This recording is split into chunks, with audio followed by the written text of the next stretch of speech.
All right, guys. Dewey runs here. Let's do a more in-depth breakdown of the Halloween quest we got going on here. Okay, I gave some quick ratings. I'm going to give those ratings again, but I'm going to talk about the nuances of why I think they're 2 stars or 4 stars or 5 stars. So let's go with the first one. We have take 5 snapshots of ghost Pokemon to get a Sableye. So I give this 2 out of 5 stars. You have to kind of compare this. It's literally just a combination of 2 other quests we have in the pool right now. One of them is take 5 snapshots of Eevee for a Gulpin, and the second one is transfer 3 Pokemon for a Sableye. So first of all, let's talk about the completion of the quest itself. Taking 5 snapshots is a terrible mechanic for a quest. Everybody knows you can spam it. Nobody's going to take their time to set up an AR shot in different scenarios and get that animation in. So really it comes down to doing something that I don't think is really part of the video game aspect. It's more of this bonus AR mechanic, which is fine, but I don't think that should be in the quest pool. Specifically when it's 5 times and you just spam it. It's a quest that you should do because it's an easy reward, and you can do it quickly and get +1 on your quest badge, but that doesn't make it a good quest, right? So the other problem I have is the reward. Now, there's another quest out in the pool right now, which is Transfer 3 for Sableye, which I think is one of the best quests out there. It's thematic, it's doable, and it's a damn good reward, and you can get it done quickly, but it's not a dumb quickly, like, you know, spamming a photo 5 times in a second. So the issue I have is not with Sableye per se, but that it's already in the pool, and you're really just remixing this take 5 snapshots of an Eevee for a Gulpin quest, which also doesn't make sense. So I don't understand why. I guess thematically it kind of makes sense.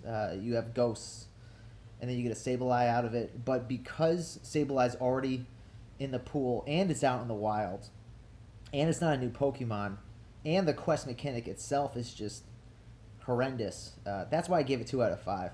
Honestly, if it was anything other than Sableye or maybe a Shuppet, I'd rank it lower, but Sableye's a damn good reward for a lot of quests. All right, so let's go to the next one. This is catch 5 Ghastly or Shuppet for a Sneasel. This is a great quest. It limits you to catching particular Pokemon, but they're out there. But they're not too much. You can't get it done in 5 seconds. You have to work just a little bit for it. But it should never be the case where you're frustrated. It shouldn't take you an hour. You should never be sitting on 4 out of the 5 for 4 hours waiting for that last Shuppet or Ghastly to spawn. And the reward is just so nice. The reward is so nice. A Sneasel. I suspect that Sneasel, which was obviously had a boosted shiny rate in the past, given that it's so prominent in quests and it's out in the wild very frequently too, I suspect they might have reduced it back to the standard of 1 in 500. Even that may or may not be the case, but even if it's the case where it's a 1 in 500 rate compared to a 1 in 75 or whatever it was rate before, this is still a damn good quest. The reward is good. It's doable. They're pretty prominent too, so you can overlay them on top of each other. Oftentimes you might catch 2 or 3 and then get your next one, and they just kind of keep cycling through, and they keep getting staggered, which is great. And here's the best part of this.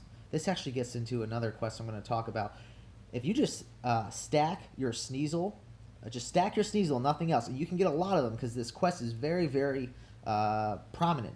I have a rough estimate that it's like, a quarter of the Halloween tasks out there. You're going to get that 3 excellent throw quest done very, very easily because this is one of the best targets to throw on as well. So if you just throw those in your stack, you're going to be able to complete other quests very easily as well. So 4 out of 5 stars. Great quest. No issues with that. Good reward. Doable. Let's move on here. Next one, defeated a Team Rocket Grunt for a Yanmask. This is a 5-star task right here. Yanmask just came out. It's in the wild, but I'd call it a rare-ish spawn. I caught about 5 in 3 hours of playing, something like that. So people are excited about it. The task is doable. It seems to be a rare task, but when you do get it, you just beat one Rocket Grunt for it. Great, I'm on board. It can't run away, so you can easily pineapple that. And during this event, it's 12 candy to evolve. So great task. There's no reason not to do this. Rocket Grunt battles are slow in nature, especially with the catch screen and the reward screen, the experience screen, the bar going up. They're a little bit slow, but that's kind of independent of the quest itself. So because of that, and that's a separate issue for later. So because of that, I'm going to give this 5 stars. There's no reason not to do it. This is a quest that you post on your local Discord channel. Throw it in there. Do it every single time. No brainer. Let's get to the next one. The next one, catch 10 ghost type for 1,000 dust. Historically, they used to do this a little bit. Hey, Anubis. Historically, they used to do this a little bit differently. They used to say catch 10 of 2 very specific spawns. So historically, in previous events, this might have been catch 10 Ghastly or Shuppet for 1,000 dust, and those were awful because those took forever. You didn't get really anything out of it. In this event or 2 before this, they changed it to catch any of a particular type. And I think that's a lot more doable. Ghosts are around. You can complete this. It's not my favorite task. I think people overrate it slightly because people are obsessed with dust and they don't know how to save it properly. They think that you're just supposed to spend it the second you get it. But I'm not opposed to it either. Someone's gonna go out there and say, "Oh, it's 4,500 dust with the star piece or whatever." I think you have to leave bonuses out, or what people call buffs, eggs, star pieces out of the equation. So you just call it 1,000 dust for 10, and if you want to stack them somehow, great. But I don't know why you would. If you stacking, you usually want to do if it's a large response effort and you can't. Completing a portion of it is just wasting your time for a later portion, right? So, for example, send 25 gifts for Lapras. That's if, for whatever reason you wanted to do that. That would be a wasted effort if you didn't stack those. If you completed and sent 10 quests and then you got 2 more Lapras quests, you're basically sending 35 gifts for Lapras. So things like that you should stack.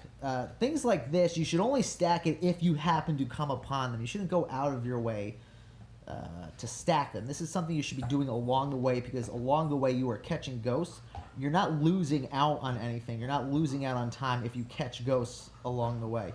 So my point is, this is something you stack. You need to look at it as just a catch 10 for 1,000 dust, because you can do different quests along the way, as opposed to something like send 25 gifts for a Lapras. You should probably stack that. This isn't a great quest, but it's a fine quest. There's nothing wrong with it. It's doable. It takes a small amount of time, I guess, but it's flexible. And sure, here, take a little bonus of 1,000 dust. Okay, let's talk about one of my least favorite quests of all time. This is a 0-star quest. This is Evolve 3 Drifloon, or, what was it? Shuppet. What? Oh, sorry. Evolve 3 Drifloon or Stunky for a rare candy. Okay. How do I want to talk about this first? I want to talk about just the Evolve mechanic as a quest first. And then we'll get into how many you have to do, what you have to evolve, and what you get out of it for this event. So historically, there's been a lot of events where you have to evolve 2, or 3 of something to get something else.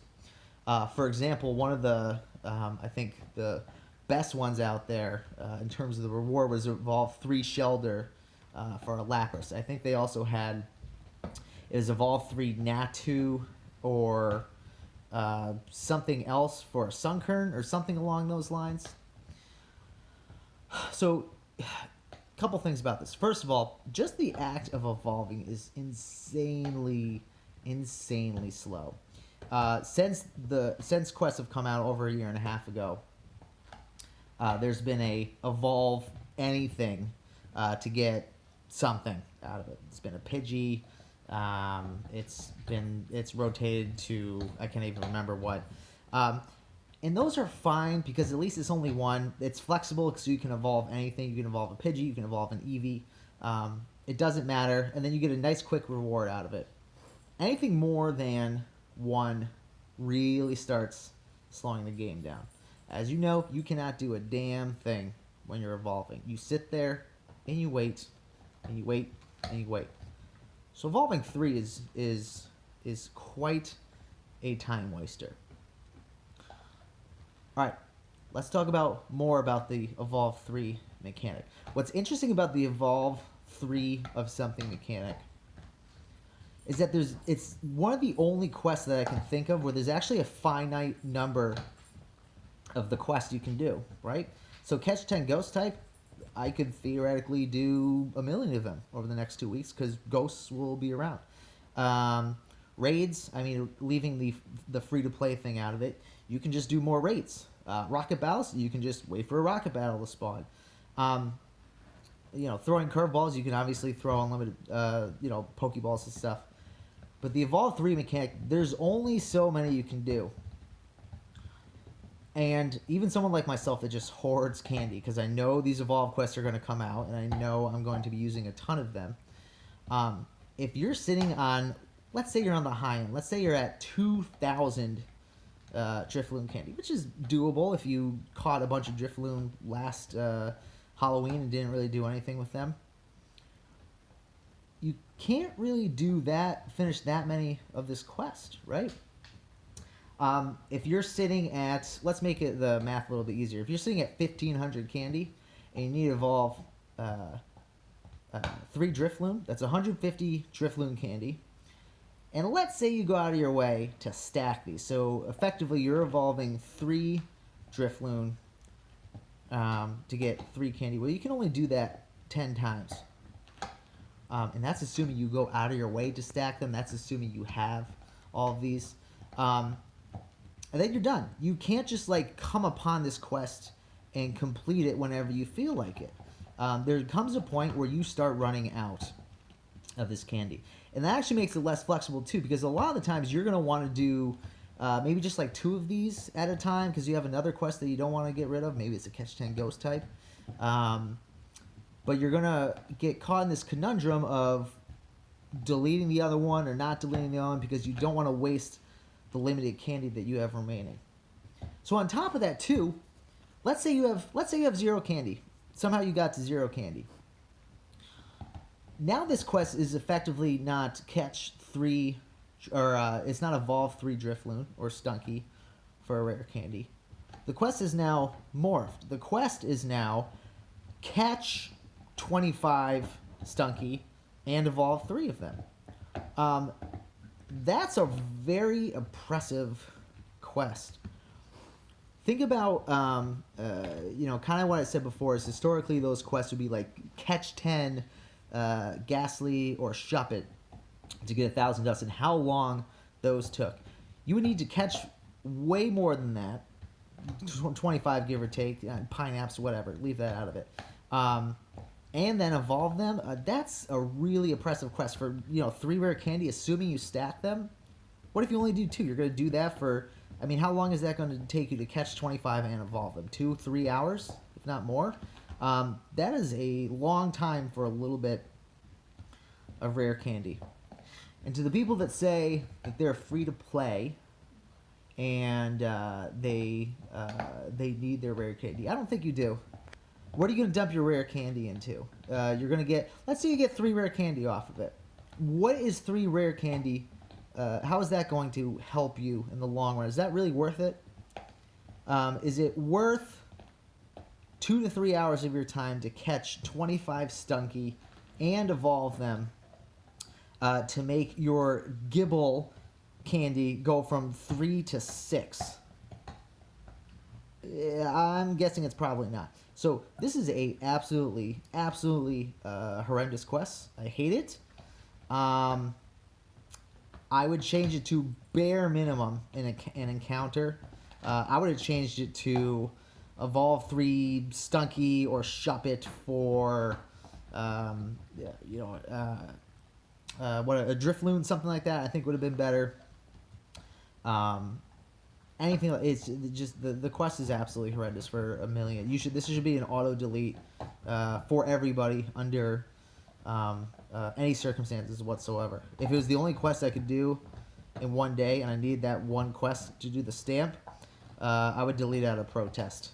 I hate it that much. Okay, let's get to the next one. This one's going to be interesting. This one is make 3 excellent throws in a row for a Golett. Okay, I did about 6 of these today in the 3 hours I was playing.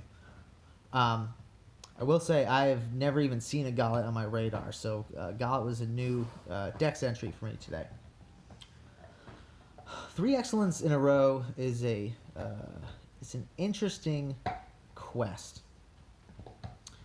And I'm not sure it's the worst, but I'm not sure it's the best. I'm not sure how I feel about it.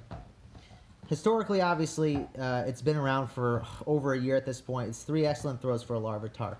And maybe in the beginning that was worth it. I think the general consensus now is that it's not really worth it because everybody has a million Larvitar. Larvitar's been out for like 4 years. What do you need another 73% one for? So I think the fairest thing to compare this to is how it compares to the 5 consecutive great quests. The 5 consecutive great curveball throws for Spinda. It's so let's talk about that for a second. 5 consecutive great curveballs for Spinda. I think it's a totally fair quest. You need a little bit of skill, but honestly, you don't need that much.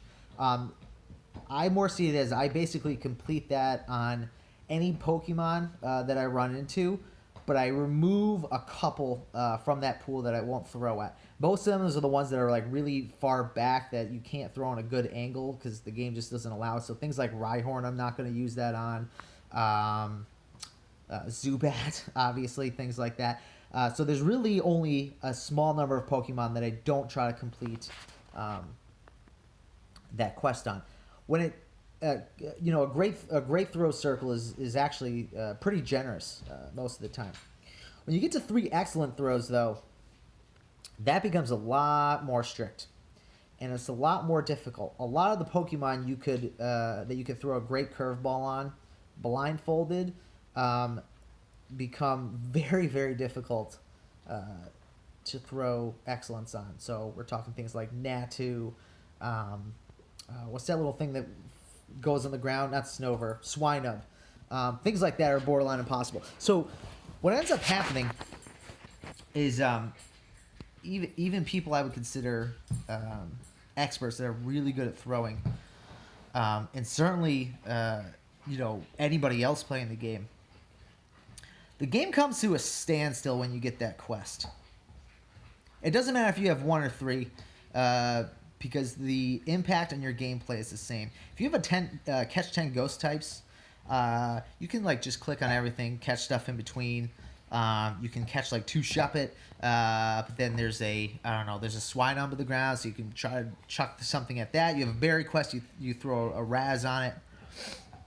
When you have 3 excellence, not only do you choose not to do stuff, but you can't do other things, right? You have to become very, very selective about what you're throwing at. Suddenly, the pool of Pokemon, I'm estimating, for completing the Spinda quest is probably, 80 to 85% of the Pokemon are fine to throw at, and you should be able to do. When you have the 3 consecutive excellent throws, that's going to be difficult. The first throw, you can really throw on anything. You can try, and if you get it, great. If not, you haven't lost out. But once you get that first excellent throw, game stops. You can no longer throw at anything. You're not going to click on. You're not going to try to throw an excellent throw on a Ghastly. You're not going to try on a. Oh darn it! What's that little the Sableye? You're not going to throw on Sableye. So suddenly your pool has probably dropped to about 10 to 20% of the Pokemon you throw at. And I don't think it's good game design to make the rest of the game stop so you can walk around and hope that something good, like a Sneasel, Darkrai's pretty good to throw at.